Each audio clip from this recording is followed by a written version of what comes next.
Está começando o Mar Sem Fim, revisitando a costa brasileira, hoje no Rio de Janeiro.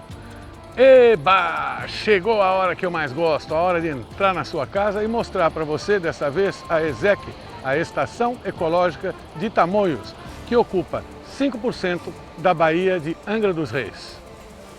Uma estação ecológica é uma unidade de conservação de proteção integral. Ela talvez seja, junto com as reservas biológicas, a categoria mais restritiva de todas. Aquele espaço natural que é reservado para pesquisa e para proteção do ambiente natural.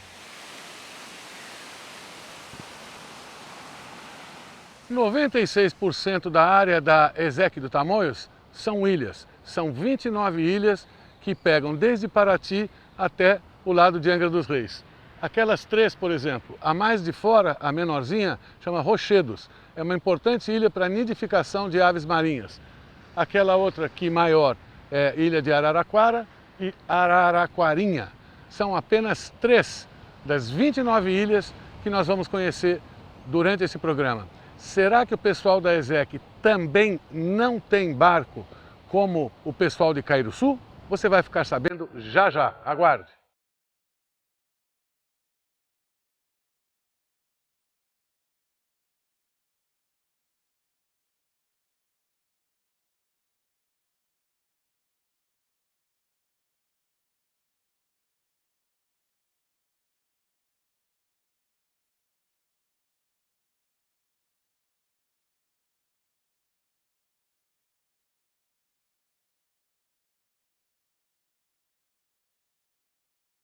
Todas as baías brasileiras têm algum tipo de problema.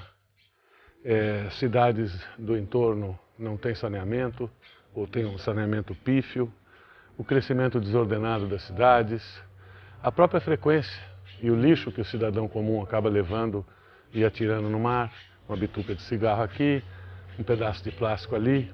Mas esse aqui é outro problema que também tem em todas as baías brasileiras, a bioinvasão. Isso aqui é o coral-sol.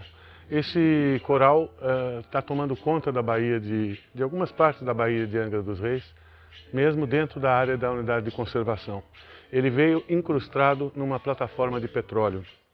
O que acontece?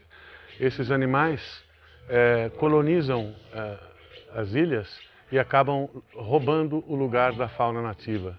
De acordo com os ambientalistas, o maior problema da perda de biodiversidade no mundo é o desaparecimento de habitats. O segundo, a introdução de espécies exóticas. Então, aqui em Angra dos Reis nós temos algumas ilhas que são completamente tomadas pelo coral-sol. Isso aqui já é ele seco. O chefe da UC estava me contando que de tempos em tempos eles fazem mutirões até essas ilhas para retirar os corais-sóis. E no último deles foram 500 quilos. 500 quilos e mesmo assim algumas ilhas estão totalmente incrustadas. Isso é para você ver a importância das unidades de conservação. Uma das funções delas também é analisar cada ilha ou cada pedaço da costa para detectar os problemas e as virtudes e tentar criar regras para minimizar os impactos. No caso da Baía de Ilha Grande, apenas um dos problemas é a incrustação, né, dos corais-sol. Nós vamos mergulhar e você vai ver eles dentro d'água também daqui a pouco.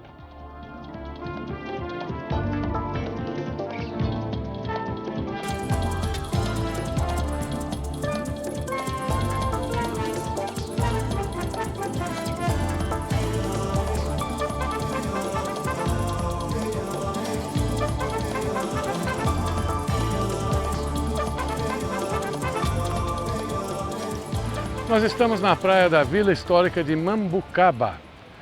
A vila é bastante interessante, tem casarões coloniais, uma linda igreja também dos tempos de antanho, tudo tombado pelo IPHAN. Isso aqui também faz parte da ESEC de Tamoios, a segunda unidade de conservação federal da zona costeira do Rio de Janeiro que a gente está mostrando.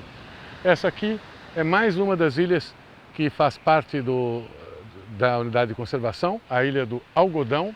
Ela também é tombada, assim como a Vila Histórica, ela também é tombada pelo IPHAN, o Instituto do Patrimônio Histórico. E aquela ali é a maior ilha de todas da unidade de conservação. É a ilha de Sandre. É a maior dentro da unidade e a terceira maior da Baía de Angra dos Reis. E, bom, a gente vai andando, conhecendo, conversando e descobrindo os problemas. Imaginem que o decreto da criação desta unidade de conservação é de 1990, mas ela só foi implantada de fato 15 anos depois. Ficou 15 anos vivendo só no papel. Ô IBAMA, ô ICMBio, é preciso ter vergonha na cara, é preciso um pouquinho mais de investimento. Nós já temos muito pouco da nossa zona costeira protegida, é apenas 1,5% dela protegida. E esse protegida tem que ser colocado entre aspas, porque as unidades têm muito pouca gente, algumas sequer um barco tem. Tem que vigiar a ilha como a nado. Então é preciso ter um pouquinho mais de vergonha na cara, um pouquinho mais de respeito pelo dinheiro dos brasileiros. Imagine fundar, criar uma unidade de conservação e demorar 15 anos para implementá-la. Durante esse tempo, um monte de problemas rolaram aqui. Ilhas foram ocupadas, um monte de pepinos se agravaram. Pelo amor de Deus, está na hora de vocês respeitarem um pouquinho mais o dinheiro do nosso imposto. Nós estamos aqui na foz do rio Mambucaba, é o rio que faz a divisa entre os municípios de Angra dos Reis e Paraty, no sul fluminense. Ele é um rio, primeiro, que está dentro do Parque Nacional da Serra da Bocaina, e ele acaba desaguando, o seu estuário, a sua foz está em frente, na área protegida da Estação Ecológica de Tamoios. O robalo, por exemplo, que é uma espécie anádroma, ou seja, ela precisa dos estuários para completar seu ciclo reprodutivo. Ele, apesar de ser uma espécie comercial, ele não tem nenhum tipo de legislação, portaria, normativa que proteja o robalo nessa época importante do seu ciclo de vida. Então, aqui na Baía da Ilha Grande, essa aqui, a foz do rio Mambucaba, é a única área que a gente consegue fazer uma fiscalização e proteger o robalo nesse momento importante do seu ciclo. Juntamente com o IBAMA e com a Polícia Federal, nós temos feito algumas operações de fiscalização nessa época do verão, que é quando o robalo se aproxima dos rios para desovar. Mas nos outros rios da Bahia, isso não acontece. Ano passado, por exemplo, que nós iniciamos essas operações, num dia nós encontramos aqui 1,5 km em 3 redes, fechando completamente essa foz desse rio, que é um pequeno rio, né? Isso impede quase que 100% da espécie conseguir completar seu ciclo, né? Sem sustentabilidade nenhuma esse tipo de pesca. Esse ano, na primeira operação que nós fizemos, já pegamos em torno aí de 0,5 km de rede.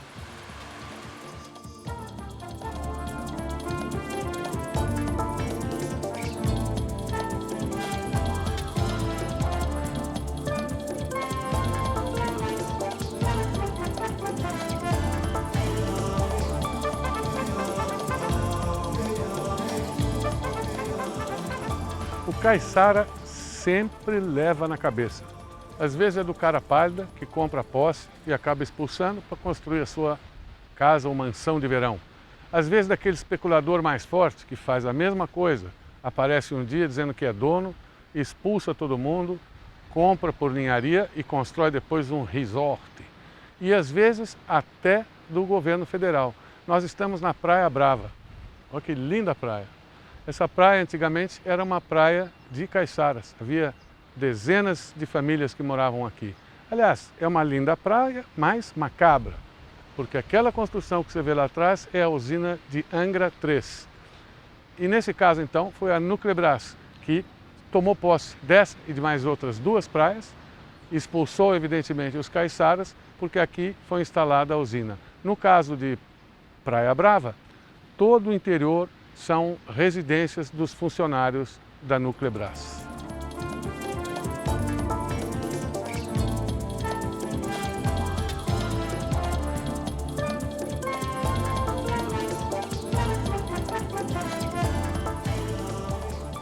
O Brasil não é um país para amadores. A frase célebre, se não me engano, é do grande Tom Jobim. Essa cena macabra atrás de mim são as 3 usinas nucleares. Angra 1, Angra 2 e Angra 3. Elas foram construídas num local que os índios tupi-guaranis chamavam de Itaorna.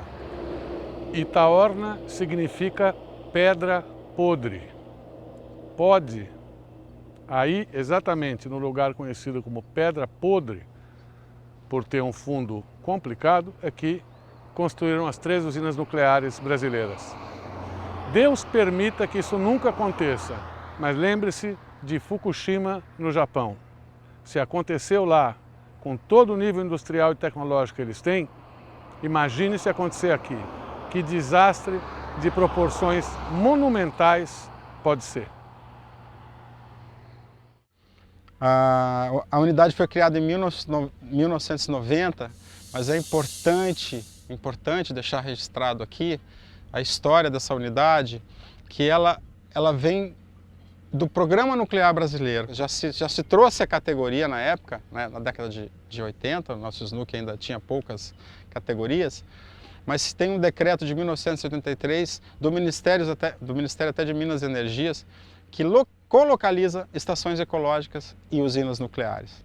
Então essa categoria, essa estação ecológica, ela tem essa história linkada, é um cordão umbilical com as usinas nucleares. Ela foi criada justamente para isso, para proteger lugares, para que eles possam ser o controle para o monitoramento do efeito das usinas nucleares. Qual o tamanho dela em hectares? Quantas ilhas? São 8.600 hectares, aproximadamente 96% de água do mar, 4% terrestre insular. O Regis, por que uma usina nuclear precisa tanto da água do mar, precisa estar próxima da água do mar? O sistema de geração de energia, né, a partir dos elementos radioativos, né, dessa fissão, ele precisa de água como insumo para resfriamento de todo esse sistema, né, para que possa gerar energia elétrica, que é o empreendimento das usinas nucleares, né. E hoje as duas usinas nucleares juntas, elas utilizam em torno de 10 bilhões de litros de água do mar por dia. E você disse que quando entrar a Angra 3 vai aumentar? Provavelmente para 17 bilhões, em torno disso. Bom, e você nos levou num lugar ali onde eles soltam a água, que ela até é mais bonita porque vem de um azul profundo. O que é aquele azul profundo e o que aquela água traz? Então, na saída dessa água quente, né, do sistema, quando ele chega no mar, são dutos, né, que precisam ter fluência, né, para ter o fluxo da água. É utilizado o cloro para justamente não ter a incrustação marinha de cracas e outros organismos que possam diminuir o fluxo que está passando pelo sistema, né? Então é para otimizar o fluxo do sistema, é utilizado o cloro justamente para matar os organismos marinhos que poderiam se incrustar nesse duto que chega no mar. Agora, quando a usina devolve aquela água, ela devolve, além da água ser clorada, ela é um pouco temperatura mais alta, né? Qual a diferença de temperatura e isso é bom, é ruim, causa malefícios? Como é que vocês avaliam isso? Existem dados em média de 3 a 4 graus, né? Então nós temos assim algumas comunidades nessa área aqui da Piraquara de Fora, por exemplo, a alga sargaço, que tínhamos dosséis, né, grandes bancos dessa alga que acaba formando um ambiente, né? Porque ali está o cavalo marinho, tá os moluscos, forma um grande ambiente. Praticamente essa alga, esses dosséis, né? Esse ambiente, esse nicho que havia aqui, desapareceu muito provavelmente pela questão da água quente. Mas nós encontramos em alguns relatórios desse monitoramento, assim, pontualmente, temperaturas até 8 graus acima da temperatura normal da água do mar. Quando a gente viu a usina, nós vimos também uma rede cor de laranja que eles colocaram num lugar específico e parece que isso já é obra até de vocês. Eu queria que você explicasse essa rede.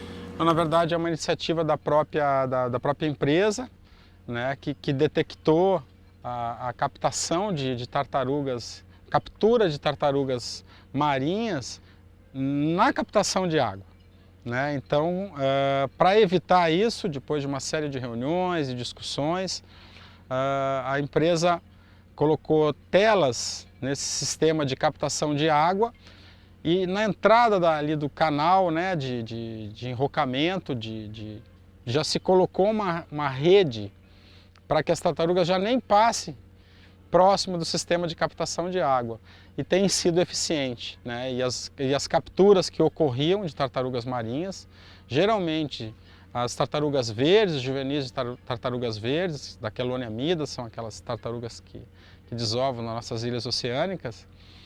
Essas capturas elas praticamente acabaram aí nesse último ano.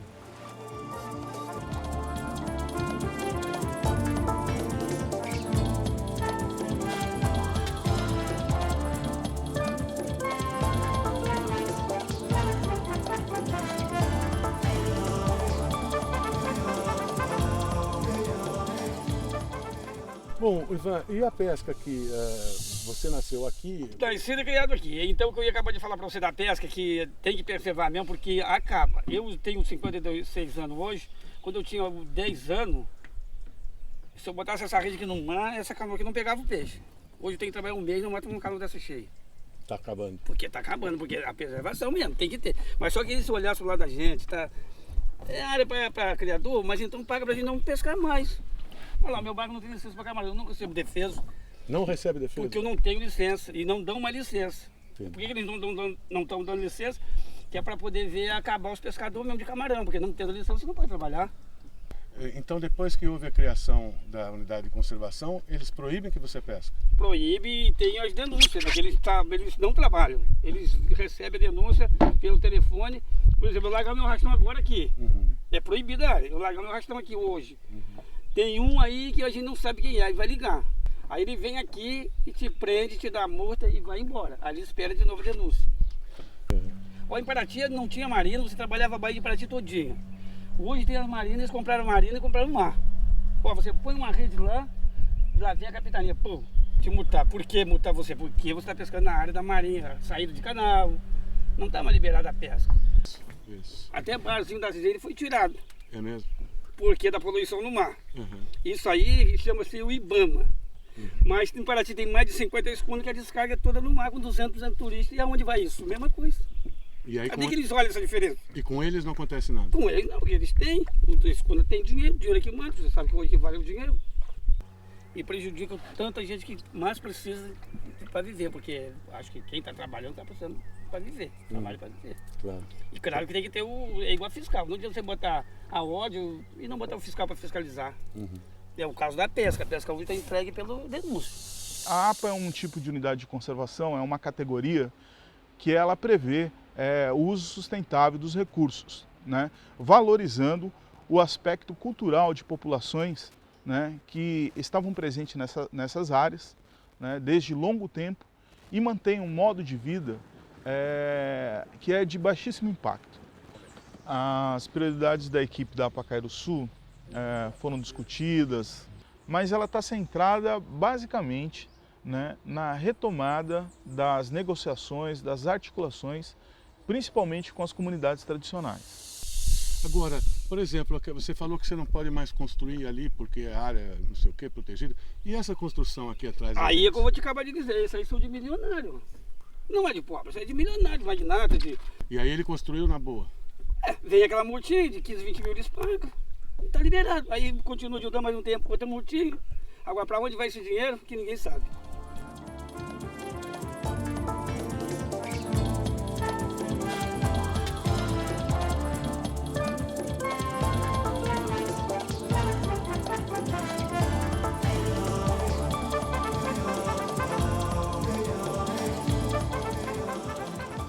Mas sem fim, hoje na APA de Cairo Sul, região de Paraty, no momento nós estamos no saco da Ilha da Cutia. E só para chamar a atenção de você, nós já mostramos isso diversas vezes lá em Paraty, na região de Paraty, indo até o saco do Mamanguá. Diversas vezes a gente vê isso. As pessoas se apropriando indebitamente do que não é delas, né? Esse aqui é mais um que pegou um pedaço da lâmina d'água, botou as boias e disse, aqui não, isso aqui é meu. Isso é muito triste a gente constatar isso, 2 pesos e 2 medidas, né? Os mais fracos, como sempre, levam na cabeça, têm seu equipamento apreendido, tomam multas, etc. E os mais fortes estão aí. Se apropriam do mar, dizem que é deles, se apropriam de praias, que são espaços públicos, conseguem fazer construções às vezes gigantescas, ninguém sabe como, e nada acontece com eles. Muito triste. Atenção, ICMBio, isso é responsabilidade de vocês também, né? Se a lei está aí é para ser cumprida, seja o cara pobre ou rico. Eu acredito que isso seja um dos pontos mais difíceis de atuar numa unidade dessa categoria, né? Porque ela, de certa forma, não impede a ocupação de muitas áreas, mas ela prevê regramentos. Então, assim, desde 2005 a gente tem um regramento, que é o nosso plano de manejo, que estabelece as regras para essas construções. Mas a verificação disso, o controle disso, é uma atividade de que exige muito, né, de recursos humanos, né? Se for enfocada, tendo a unidade como a principal, digamos assim, protagonista desse controle. Somos em 6 analistas ambientais. E eu soube que na gestão passada houve casos de violência aqui também por conta de ações dos gestores, né? E ocupações irregulares. Parece que houve até atentados, é verdade isso? Isso ocorreu em 2013, o ano passado, né? Mas já haviam ocorrido algumas ações anteriores. Alguns servidores da unidade que nem estão mais aqui, acabaram mudando de local de trabalho, né? Sofreram alguns atentados, como carros incendiados. Teve uma amiga nossa que teve uma bomba explodiu na casa dela, né? E toda essa situação, né, criou um clima extremo para a gestão, né? As posições se acirraram, né? Mas não foram identificados os autores desses atentados. Nem sei como se dá a ligação de uma coisa com outra, mas o fato é que esses atentados ocorreram no momento posterior à ação intensiva de controle por parte da APA Cairuçu. A APA do Cairuçu é um bom exemplo do que acontece nas unidades de conservação federais da zona costeira. Forte especulação imobiliária, privatização de praias e ausência quase total de fiscalização por parte do ICMBio. Conto com você, até semana que vem. Tchau, tchau.